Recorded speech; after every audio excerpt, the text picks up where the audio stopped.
everyone. Thanks to technology, I'm able to be here with you guys tonight. I had two kids graduate from USL. My daughter actually ended up taking two classes at College of Charleston, but I'll focus on this conversation on my son, who actually ended up taking 10 classes at College of Charleston. His first one was as a sophomore. They thought, he and his friend thought they would be cool to actually take us a class as a sophomore in high school, so they did. They took anthropology. I'm like, whatever, just take an elective.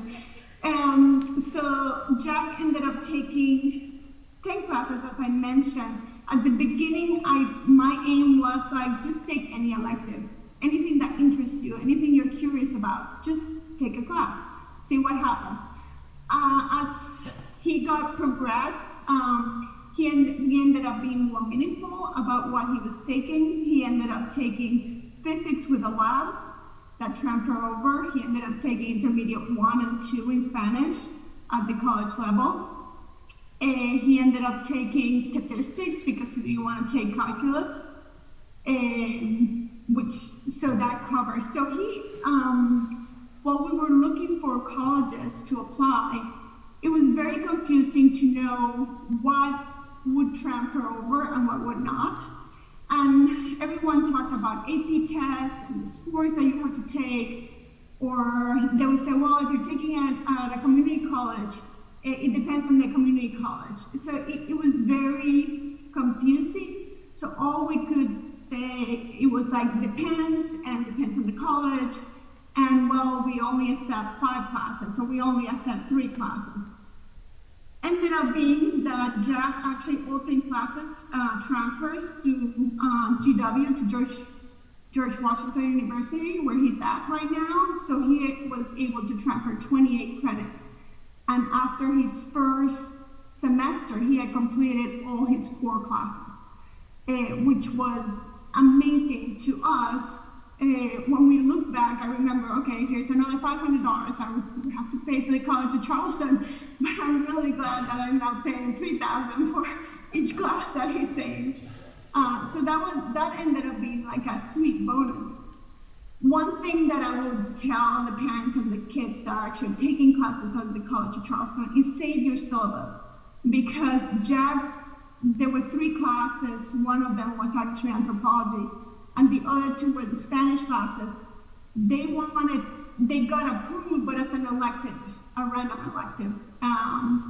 And once he talked to his advisor, he actually submitted the syllabus, and then it was credited to the appropriate core class that he needed it.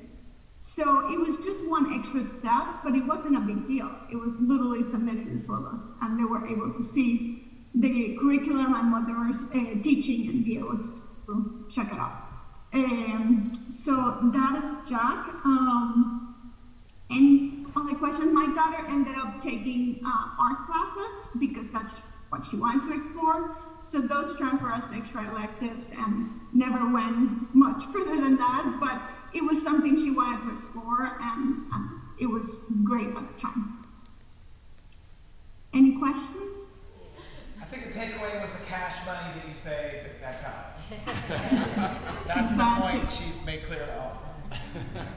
Well, actually, I'll say one more thing. So that I forgot to mention is Jack's advisor says, well, you have so many extra credits, you can double major or double minor.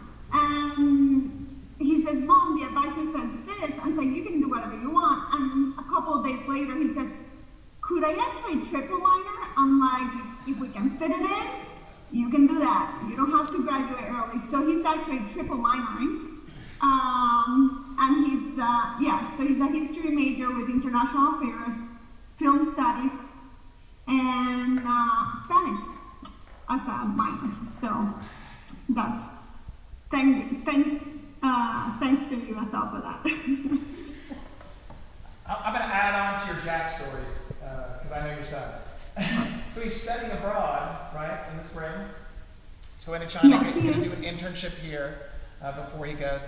But when he was thinking about majors, the professors, just like Kessler's back there with Gibbs Knots, and who knows if she likes political science, he made a connection with Adam Dombey, who's in the history department.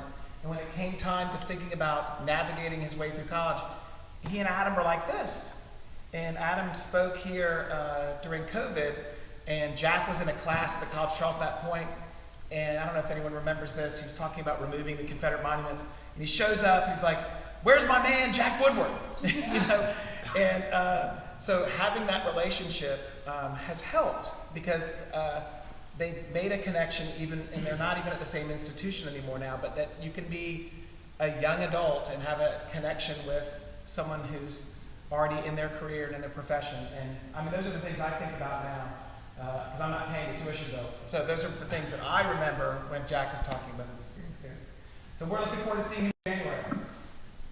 100%, and it was actually that professor that steered Jack into actually majoring in history. So I'm like, really? I'm like, yeah, he actually said I had a knack for it. I was like, okay. So you never know what can happen when you're talking to professors, and I would say our kids at USL have the ability to actually talk to adults and be able to talk to the professors. And I think because of USL and that our culture is how they able to explore other things outside of the high school quote-unquote level. There's research that's coming out that's saying now, because COVID has impacted these younger generations so much, we might need to call a pause break on the natural pattern of going to college and then going to work, and that we might need to send students to work so they can learn practical skills and learn how to socialize. Because I think, Andrea's a college professor, Gibbs is here, there's people have experience, they're like, oh my goodness, what are we going to do with this generation? And I would say that what we're trying to do is a model that a lot of schools should consider adopting, because they've got the skills to make the connections. Here's Ben, he went to this World Affairs Council of Charleston. It was really good. He really wants to be in the Foreign Service, and he represented himself in the school really well. He went with Dr. Horace, our board chair, and that's now going to be one of his things, so that he can make relationships with people who can help pave the way. And there's talk, Gibbs can probably answer this, about training professors to do more frontline relationship building and connecting to jobs, because that's not necessarily in their wheelhouse. But at the same time, colleges have been cut with the number of full-time faculty who aren't adjunct, so the core that can really do that is at risk, and these are things that we train and teach our students about. So something to think about.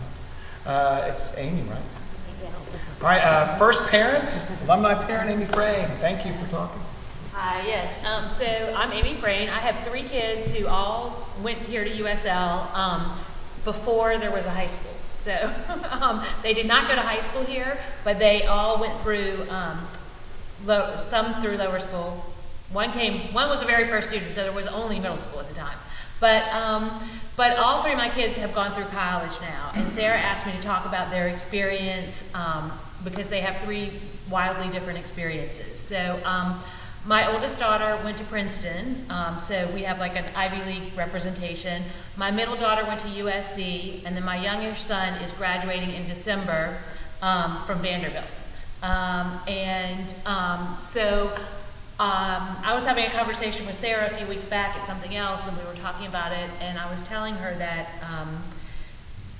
I feel for the kids today, because when we were growing up,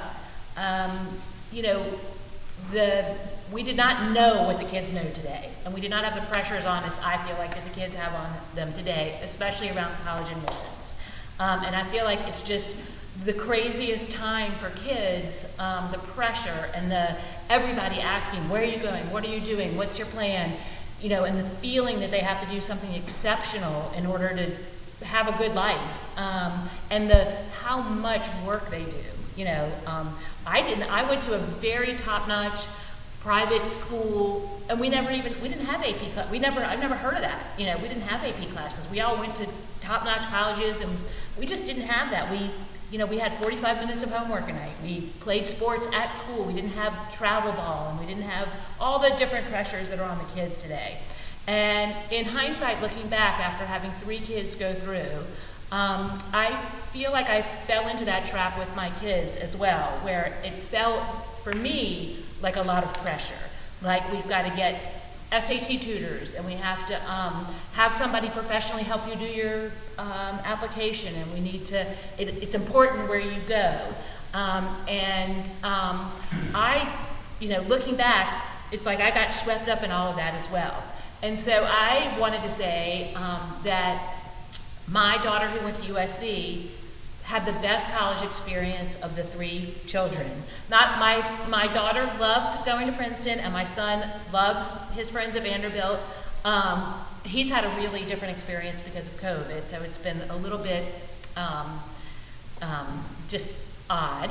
But of all the colleges, USC by far and away communicated with the parents the best. We got nothing from Princeton or Vanderbilt, never anything. USC, they were available and open and welcoming and always communicating with us. The other thing I'll say is my son is just about to graduate, and of course he has a degree in computer science, and if you know now, this is the bad time to be coming out with a degree like that. All the tech companies are going through all these layoffs and whatever. But my other 2 daughters, my oldest daughter graduated with a degree in English from Princeton, and my middle daughter graduated with a degree in anthropology, I wish Gisele was still on, from USC. So they both had to go back, again, after those degrees. So when you're thinking as a parent about whether you're paying, Princeton is roughly $75,000 to $80,000 a year, and Vanderbilt is actually a little bit more than Princeton. And then USC is roughly $14,000 a year. And when you're thinking about them going back again, my middle daughter's in nursing school now, and my older daughter had to do some additional tech coursework because she needs that for every job that's out there today. That is something that should weigh into your decision as well. If you're going to be going to graduate school, like I have heard the word on the street, and Sarah can probably speak to this better, but better to save your money for where you're going to go for graduate school than to spend it on your undergraduate career. And so it's just, I want parents and kids to feel better about all the options that are out there, because everything is really good. I'm not saying that my oldest and my youngest didn't have a great experience, but I'm just saying I don't know that they had $250,000 more of experience than my middle daughter had. Is that worth it? People, you have to think about that because it's important. And the one other thing I'll say is, for my middle daughter, if I don't know how kids are thinking right now, but she has a much easier time here back in Charleston because she went to school locally.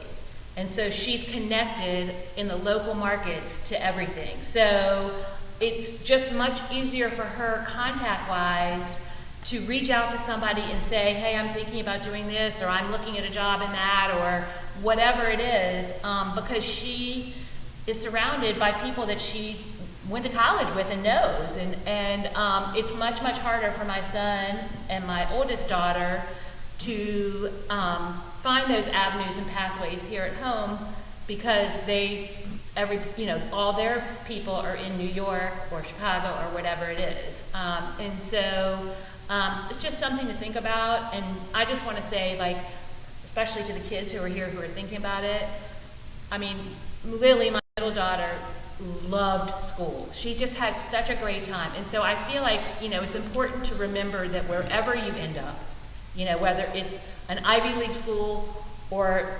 USC or whatever, it's awesome.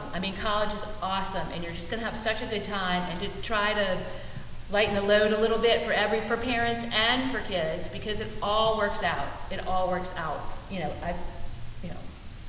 It just all works out in the long run. So that's my 2 cents.